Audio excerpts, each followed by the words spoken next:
ओडिशा रे 12 मासरे 13 पर्व सतरे आम पर्वपर्वाणी खाली 1340 दिन नुहे आम राज्य ओडिशा पर्वपर्वाणी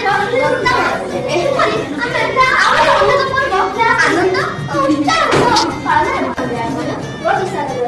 जीवन निरसता मनर शांति दूर जीवन को सरस सुंदर कर्म संचार करते पर्वपर्वाणी मुख्य भूमिका रही पर्वपर्वाणी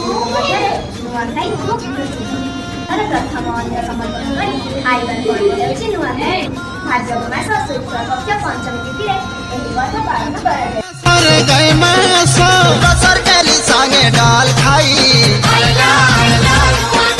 गुटे रंग मिसी जी मास भाई गुटे रंग मिसी जी मास भाई जी जागितिले बचरे हो मोरी गोले किए पचरे हो